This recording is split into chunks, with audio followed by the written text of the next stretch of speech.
So just a quick introduction about myself. I manage research and intelligence for Growth Enabler. I previously spent close to 15 years with Gartner, where I was responsible for innovation and new technologies, per se, from a hardware perspective, and I was responsible for Europe and Asia Pacific. And it's a pleasure to be here. As in, I was born and brought up in Chennai. I spent my schooling years over here. I did my college over here before I moved out. And it feels great, as in I see a couple of my classmates from school sitting in the audience, and it feels fantastic to be presenting in front of them. So welcome. So what I'm going to do to start off with is release a report.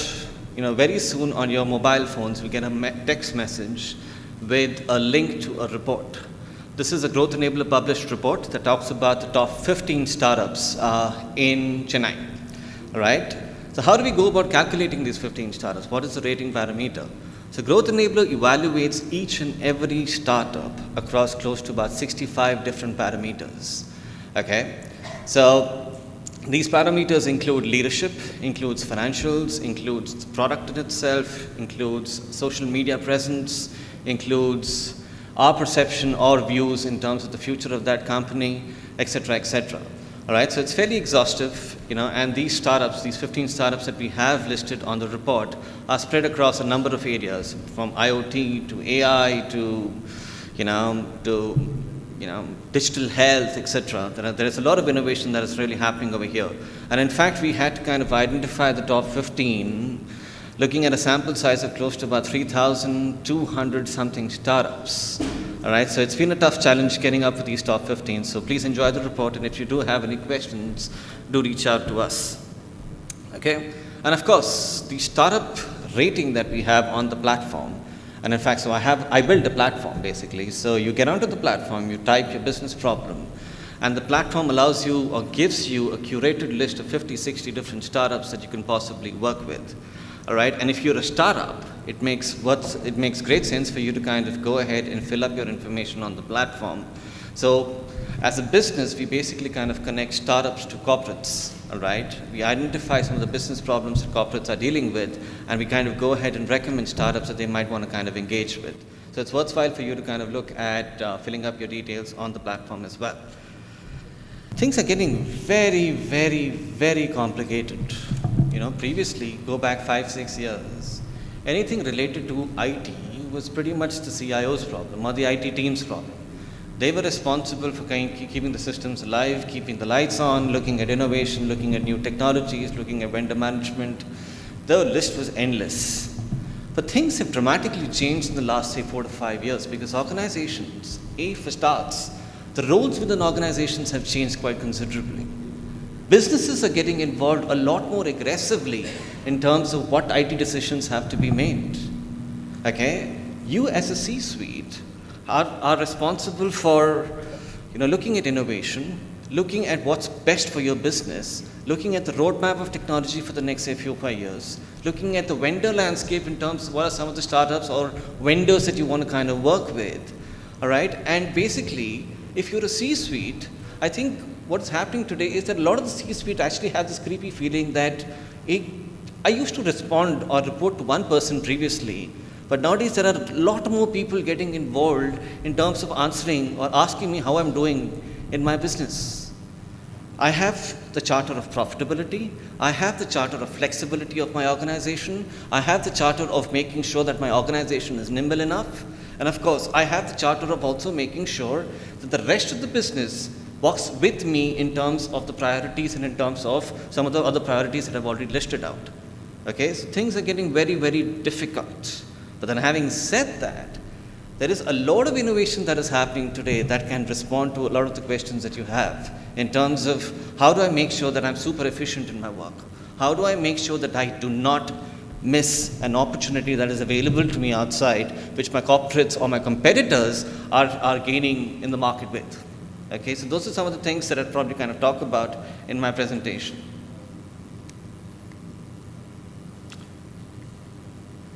So, 3 types of digital disruption. Of course, the disruptors. Okay, so 7 of the top 12 most valued companies today are tech companies. Okay, with a total valuation of somewhere close to about 4.73 trillion at this point in time. Okay, each of these corporates have a valuation of more than 500 billion. Okay, the 7 that I mentioned, and out of which one just recently passed the 1 trillion threshold. Okay. The global economy at this point in time is somewhere in the range of about 78.3 trillion.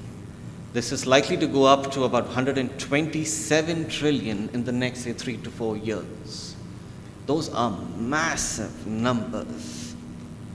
What that actually means to you also is that you, as an organization, have a rare opportunity that has been given to you in terms of finding those hidden gems. A lot of the organizations that will probably be the most valued companies in the future are not even present today. They do not exist today. Okay?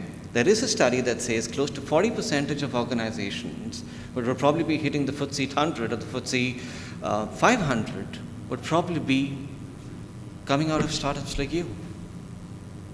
Okay?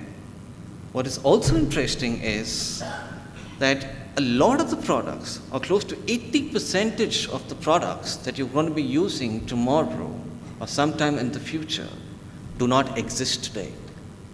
Okay? This calls for a massive opportunity for you guys. Okay? But then innovation for the sake of innovation doesn't take you anywhere. You really need to kind of build the culture of innovation within your organization. You know, innovation of speed across your companies. It's a culture. You basically need to look, what are you doing as an organization to fuel some of the new ideas which are already there or which are stemming across regardless of the hierarchy scales within your organization? How are you as an organization looking at, say, the next 3 months, the next 6 months, the next 12 months? So it's all about culture, it is about passion, it is about, giving feet to new ideas. That's pretty much what innovation is all about. And I think there is a massive opportunity for you guys at startups and corporates to really kind of push the button on some of these areas. So what's happening? So look, there was a Yale study that was published, I think, in 2017. Okay, the life expectancy, apologies for that, the life expectancy of a FTSE 500 company has come down from 33% to 33 years, or 33 to 24 years today. Okay, and these figures are going to change even more as we plan for the next, say, 4 to 5 years. A lot many more organizations, or the average age of FTSE 500 companies is going to come down quite drastically, and we're probably looking at a figure of about close to 16 or 17 as we plan for the next, say, 4 or 5 years. What is also happening is that a lot of the companies that we're probably engaging with today, or a lot of the icons, so to say, that you possibly look at, probably may not be there in the environment moving forward. They might become redundant. The business practices that they have, or the products that they have, may be invalid in the future. So those are some of the possibilities that we're looking at, and you as an organization need to be thinking about how to build new models, how to build new products, and also kind of look at how to build new companies. Why is this? Why is digital important today? How many of you actually have a favorite brand for your clothing?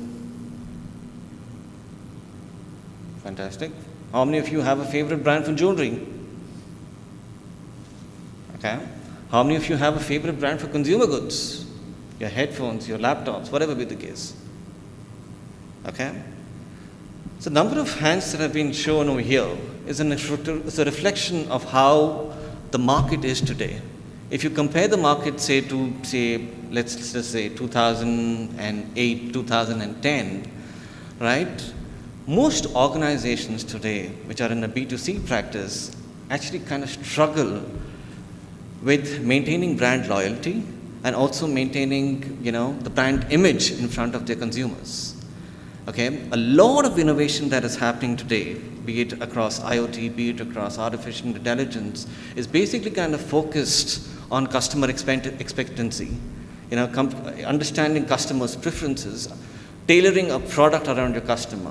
So a lot of the 360-degree innovation that is happening around a particular user is driven by a lot of the new technologies that we see today, mostly AI, IoT, okay, big data analytics. That's where the market, these are the three most important technologies which are being used today from a customer expectancy or a customer engagement perspective. All right, and more, you will see a lot of these happening. For example, be it insurance, be it healthcare, be it banking. You will see large corporates basically tailoring their products around you, looking at your usage patterns, looking at your health style, looking at your lifestyle. All right, and that's when they basically kind of go ahead and upsell products to you, look at new innovative products that they can possibly look at. One of the hottest things in the market today from an insurance perspective is, how do I serve to millennials? The buying patterns are changing practically every second, third day. How do I stay on top of that? What are the new insurance business models that I should be looking at? So that is where the market is headed. The millennials don't like to buy stuff, they like to rent out stuff. Okay? How do I ensure that? How do I ensure a rent? How do I ensure a sofa that I've rented from my house? How do I ensure a TV that I've rented from my house? So those are some of the few things that you probably see happening more and more over the next few years in terms of a lot of the things being focused around you as a consumer. Okay? This is, way back in 2008, UBS basically kind of entered the Guinness Book of World Records for actually having the largest trading floor in the world. The size of that was somewhere close to about 7.5 lakh square feet. And 23 basketball studios could have actually fitted into that. But that was in 2008. The picture in 2016 looks very, very different. Let me give you another example. Goldman Sachs, the currency investment portfolio that they had somewhere close to about 300 odd stock traders. This was way back in 2005. Okay, in 2016 they had 2. Okay, a lot of organizations, be it or a lot of financial practices, be it FX, be it capital markets, be it banking, all right, anything that's got to do with investment, all of them are moving towards an automated format. Automation is very, very, very important, and I'll kind of give you some examples of organizations that used to have significant resources allocated in terms of looking at some of these investment trends, but are moving towards a software-only model right now, thereby saving some significant costs in terms of manpower, significant costs in terms of talent acquisition, which is, of course, a huge concern today, and also basically looking at some of the roadmaps for the future. Okay?